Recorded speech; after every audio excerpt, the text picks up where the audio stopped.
Hello everyone. बच्चों, आपको protein का स्ट्रक्चर पढ़ते टाइम काफी कंफ्यूजन होता है। अब प्रोटीन के स्ट्रक्चर में किस तरह से बॉन्ड है, किस तरह से मॉलिक्यूल आपस में अरेंज है, इसमें बहुत प्रॉब्लम होती है। मैं आज आपको 3D में चारों तरह के स्ट्रक्चर्स उसके समझाऊंगा प्रोटीन के। एनसीईआरटी लिखती है कि किसी भी स्ट्रक्चर को समझना, यानी कि डिफरेंट स्ट्रक्चर डिफरेंट कॉन्टेक्स्ट की बात करता है। कह रहा कि अगर तुम इनऑर्गेनिक में बात करोगे तो वहां पे मॉलिक्यूल को सिंपली लिख दिया जाता है, जैसे NaCl MgCl2 सिंपली लिख दिया जाता है साहब। ऑर्गेनिक केमिस्ट्री में जाओगे साहब, वहां पे 2 डायमेंशनल व्यू मिलता है, जैसे बेंजीन हो गया, जैसे नेफ्थलीन हो गया। आप अगर फिजिक्स में जाओगे तो वहां पे 3 डायमेंशनल चीजों को समझाया जाता है साहब। लेकिन प्रोटीन के स्ट्रक्चर को आप 4 लेवल पे समझ सकते हैं। एक एक लेवल करके बात करते हैं साहब। एनसीईआरटी कहती है कि सबसे पहले आता है प्राइमरी स्ट्रक्चर।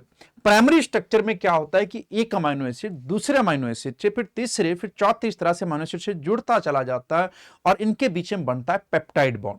पेप्टाइड बॉन्ड बनता है एक अमाइनो एसिड, पहले अमाइनो एसिड के COH और दूसरे अमाइनो एसिड के NH2 के बीच में पानी निकल जाने से वाटर निकल जाता है और NHCO के बीच में जो बॉन्ड बनता है, this is the peptide bond. तो वो पेप्टाइड बॉन्ड कुछ इस तरह से नजर आता है साहब। आप यहां पे देख सकते हैं, आप यहां पे देख सकते हैं, this is the first amino acid. ठीक है साहब, ये पहला देख सकते हैं, this is the first amino acid ये, and this is the second amino acid. ठीक इस तरह से second, third, fourth amino acid बनते हुए चले जाएंगे साहब। इस तरह से बनते, अगर मैं इनकी लेबलिंग करूंगा तो लेबलिंग कुछ इस तरह से नजर आएगी। This is the first amino acid, फिर सेकंड, फिर इस तरह से थर्ड, फोर, फाइव, इस तरह से 50 अमाइनो एसिड होंगे। और 2 अमाइनो एसिड के बीच का बॉन्ड कहलाता है पेप्टाइड बॉन्ड। और ये जो लीनियर स्ट्रक्चर आपको ये इस तरह से नजर आ रही साहब, यही लीनियर स्ट्रक्चर क्या है बच्चे? Primary structure. This linear structure is the primary structure. ठीक है नहीं, प्राइमरी स्ट्रक्चर में कुछ नहीं होता है, लीनियर चेन के फॉर्म में, सीधी चेन के फॉर्म में होता है, या फिर बोल सकते हो स्ट्रिंग के फॉर्म में, एक रस्सी के फॉर्म में होता है। इस रस्सी में पहला अमाइनो एसिड जो होगा वो पहला फर्स्ट एंड की तरफ, शुरुआत की तरफ होगा, स्टार्टिंग की तरफ, और आखिरी अमाइनो एसिड लास्ट साइड में लगा होगा साहब। First amino acid N terminal को रिप्रेजेंट करता है और last amino acid C terminal को रिप्रेजेंट करता है, और वो कुछ इस तरह से लगे होंगे।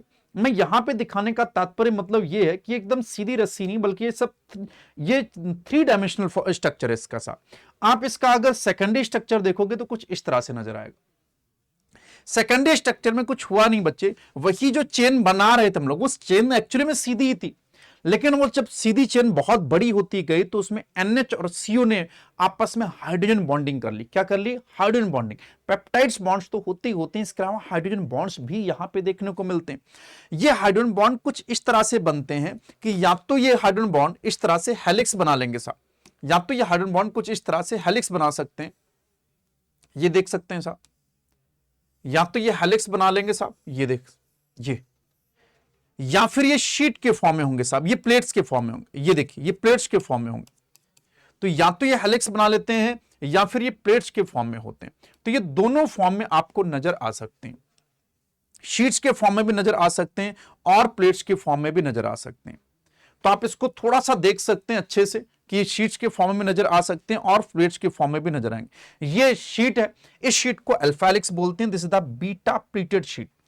हेलिक्स याद रखिएगा, हमेशा राइट हैंडेड टाइप की ही कॉइलिंग मिलती है, जैसा कि स्टेयर केस में रिवॉल्विंग स्टेयर केस होती हैं, ऐसे नजर आते हैं साहब। अब इसके अंदर जो हेलिक्स बने हुए हैं वो हाइड्रोजन बॉन्ड्स की वजह से मेनली बने हुए, ये शीट्स के फॉर्म में होता है। अल्फा हेलिक्स की बात की जाए तो अल्फा हेलिक्स के बहुत सारे एग्जांपल्स हैं, ज्यादातर फाइब्रस प्रोटीन इसके एग्जांपल होते हैं, वाटर इनसॉल्युबल फाइब्रस प्रोटीन होते हैं, जैसे केराटिन के अंदर देखने को मिलेगी, मेलानिन जो मायोसिन होता है प्रोटीन मसल्स के अंदर, उसके अंदर ये देखने को मिलेगी। बीटा प्लीटेड शीट के एग्जांपल जनरली ग्लोबुलर प्रोटीन्स होती हैं ये देखने को मिलेगा बच्चे, एल्बुमिन के अंदर देखने को मिल जाएगा साहब। तो इन सब में आपको बीटा प्लीटेड शीट स्ट्रक्चर देखने को मिलेगी, this is the water soluble. अब इसी को अगर ये अल्फा हेलिक्स और बीटा प्लीटेड स्ट्रक्चर और ज्यादा एक दूसरे के ऊपर फोल्ड कर जाएं या आपस में ही फोल्ड कर जाएं, और ज्यादा फोल्ड कर जाएं, तो बन जाएगी टर्शियरी स्ट्रक्चर। इस टर्शियरी स्ट्रक्चर में अगर आप देखेंगे साहब तो आपको अल्फा हेलिक्स भी नजर आएंगे साहब, ये देख सकते हैं साहब, ये हेलिक्स हैं येलो वाले, और रेड वाले आपको बीटा शीट स्ट्रक्चर नजर आएंगे साहब, ये कुछ इस तरह से नजर आएंगे। अल्फा हेलिक्स भी नजर आएंगे और बीटा शीट स्ट्रक्चर भी नजर आएंगी, और बहुत सारे लूप्स, बहुत सारे सर्वाइसेस यहां पे नजर आते हैं साहब। बहुत सारी बायोलॉजिकल एक्टिविटी के लिए टर्शियरी स्ट्रक्चर बहुत इंपॉर्टेंट। ये tertiary structure hollow woollen ball like structure नजर आता है साहब। ठीक, बहुत सारी बायोलॉजिकल एक्टिविटी के लिए ये स्ट्रक्चर बहुत इंपॉर्टेंट होता है। आगे बढ़ते हैं साहब। इसके अलावा अगर और ज्यादा ये बहुत सारे कॉम्प्लेक्स बन जाए साहब, ये देख सकते हैं साहब, इसमें भी हेलिक्स हैं, शीट्स हैं साहब, आप देख सकते हो बहुत सारे हेलिक्स निकल जाएंगे। ये देखिए, ये हेलिक्स है, ये हेलिक्स है, ठीक है नहीं, और बीच बीच में ये देखिए शीट्स हैं। तो शीट के फॉर्म में, हेलिक्स के फॉर्म में अगर और ज्यादा कॉम्प्लेक्स बन जाए साहब, ये देखिए साहब,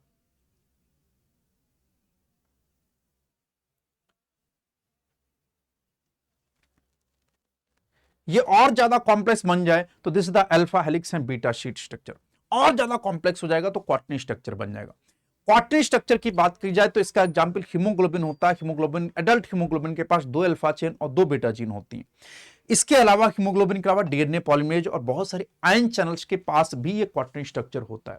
ये क्वार्टरनी स्ट्रक्चर क्यूब्स के फॉर्म में भी हो सकता है, स्फीयर के फॉर्म में भी हो सकता है, या फिर और भी स्ट्रक्चरल फॉर्म में भी हो सकता है। एनसीईआरटी लिखती है दिस इज द आर्किटेक्चर, ये आर्किटेक्चर इसका कि कई फॉर्म में देखने को मिल सकता है। और इस तरह से इसका 4 डायमेंशनल व्यू कुछ इस तरह से इसका नजर आता है ऐसा। तो ये थी प्रोटीन की चारों तरह की स्ट्रक्चर जो मैंने आपको 3D के अंदर दिखाई, जिससे आपको समझने में काफी आसानी हो। अगर आपको ये 3D स्ट्रक्चर अच्छी लगी हो तो कमेंट करिएगा, और इस तरह के 3D आपको और सारे मॉडल देखने हो तो जरूर कमेंट करिएगा कि किसके मॉडल आपको चाहिए, मैं उस पर आपको वीडियो बना के दूंगा। बाकी पढ़ते रहिए, मुस्कुराते रहिए। कोई भी अगर आपको नीट 2025 की प्रिपरेशन शुरू करनी है बच्चों, तो आप जज्बा 2.0 बैच 2 सितंबर से शुरू हो रहा है, उसमें इनरोल कर सकते हैं। आप कोड लगाइएगा जस्सी, आपको उसमें काफी ऑफ भी मिल जाएगा, लगभग वो बैच 2000 का आपको पड़ जाएगा। बाकी कोई भी क्वेरी होगी कमेंट करना मत भूलिएगा। थैंक यू, जय हिंद।